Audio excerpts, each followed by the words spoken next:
Hello friends, आशा करते हैं आप सब अच्छे होंगे। दोस्तों, महाकाश विज्ञान का एक ऐसा अंग है जिसका खोज कभी ना खत्म होगा ना ही होने वाला है। जितने दिन बीतेंगे उतने ही नए खोज मिलते रहेंगे, लेकिन हम और आप स्पेस के बारे में कितना जानते हैं? बहुत कम। मगर हम आपको महाकाश और ब्रह्मांड से जुड़े कुछ ऐसे बातें बताएंगे जो शायद आपको मालूम ना हो। इसका सबसे बड़ा कारण है वायुमंडल। तरंगों के परिवहन में काम करता है। एक जगह से दूसरे जगह आवाज वायुमंडल के सहारे ही चलता है। मगर इसका ठीक उल्टा है महाकाश में। स्पेस में कोई वायुमंडल नहीं होता, इस कारण वहाँ एकदम शांत परिवेश है और कोई ग्रेविटी ना होने के कारण कोई भी वस्तु या फिर इंसान तैरते रहते हैं। किसी भी स्पेस शिप के साथ अगर एस्ट्रोनॉट्स बंधे ना हो तो महाकाश में खो जाएंगे और उनको ढूंढना नामुमकिन हो जाएगा। हाँ, और एक बात, आप लोगों को लग रहा होगा कि अंतरिक्ष यात्री पृथ्वी से तब कैसे संपर्क करते होंगे, तो चलिए इसका जवाब भी दे देते हैं। रेडियो तरंगों से। रेडियो वेव के सहारे अंतरिक्ष यात्री धरती में बने स्पेस स्टेशन के साथ संपर्क साधते हैं। हम सबको पता है कि बुध यानी मरकरी ग्रह सूरज के नजदीक है, तब जरूर इसका तापमात्रा अन्य ग्रहों के मुकाबले सबसे ज्यादा होगा। लेकिन ऐसा नहीं है। मरकरी में वायुमंडल प्रॉपर ना होने के कारण सूरज से निकला तापमात्रा वहां नहीं रुकता, बल्कि वापस फैल जाता है। सौरमंडल में सबसे ज्यादा टेम्परेचर होता है वेनस में।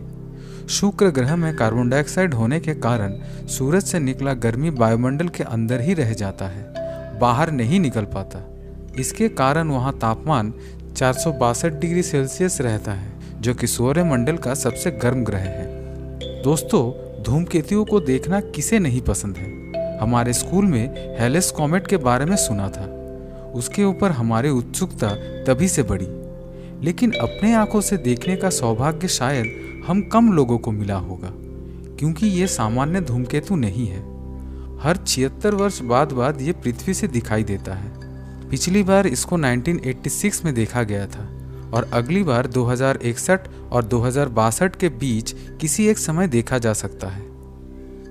सूरज हमारे सौरमंडल के केंद्र में है और इसी को चक्कर लगा रहा है पृथ्वी और सब ग्रह।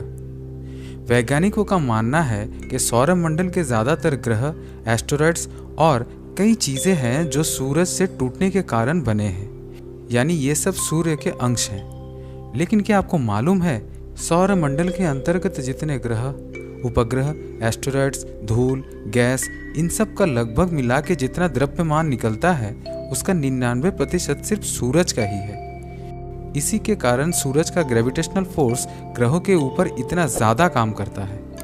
ब्रह्मांड कितना विशाल है इसका अंदाज़ा लगाना मुश्किल है, और इस ब्रह्मांड में कितने आकाशगंगाएं हैं ये भी खोज के विषय है।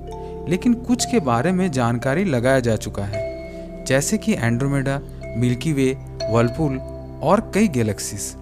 इनमें से मिल्की वे गैलेक्सी में है हमारे मध्यम वर्गीय तारा सन। खोजकर्ताओं के मुताबिक अब तक 125 बिलियन गैलेक्सीज को देखा जा सकता है या फिर इनके बारे में पता लगाया जा सकता है, और हमारे मिल्की वे आकाशगंगा में 100 से 400 बिलियन तारे हैं। पृथ्वी से सबसे नज़दीक में स्थित स्पाइरल गैलेक्सी है एंड्रोमेडा गैलेक्सी। एंड्रोमेडा जैसे कुछ और गैलेक्सियों के बारे में आपको हमारे इस चैनल में मिल जाएगा। अब आते हैं पृथ्वी से सबसे दूर में स्थित गैलेक्सी GN-Z11 पे। ये सप्तर्षि तारा मंडल के अंतर्गत हाई रेडशिफ्ट आकाशगंगा है, जो 32 बिलियन लाइट ईयर्स दूरी में स्थित है। करमान लाइन एक ऐसा अंतर्राष्ट्रीय मान है जिससे पृथ्वी का वायुमंडल और अंतरिक्ष में सीमा और उनके बीच का फासला नापा जाता है। फेडरेशन एरोनॉटिक इंटरनेशनल के मुताबिक सी लेवल से 100 किलोमीटर ऊपर वाले रेखा से करमान लाइन शुरू होता है, लेकिन नासा और यूएस एयरफोर्स इसे नहीं मानते। उनका ये नाप समुद्र के जलस्तर से 80 किलोमीटर ऊपर में से शुरू होता है। अंतरिक्ष में वायुमंडल नहीं है, लेकिन अंतरिक्ष का तापमान है। बैकग्राउंड रेडिएशन, जो कि एक इलेक्ट्रोमैग्नेटिक रेडिएशन है, उसके अनुसार स्पेस में तापमान -270.45 डिग्री सेल्सियस है। दोस्तों, वेनस को अपने एक्सिस में एक चक्कर घूमने के लिए 243 पृथ्वी दिवस के बराबर समय लगता है, लेकिन सूरज के चारों ओर घूमने में 224.7 पृथ्वी दिवस लगता है। सच में दोस्तों कितना स्लो है ये वेनस। जानते हैं दोस्तों, अंतरिक्ष में एक ही प्रकार का दो धातु किसी भी कारण अगर मिल जाता है तो वो स्थायी रूप से मिलके एक ही हो जाता है। खगोलविदों के अनुसार अंतरिक्ष में बहुत सारे तैरता हुआ पानी का कण होता है। इनको मिलाकर विशाल जल वाष्प का जमावट बना है।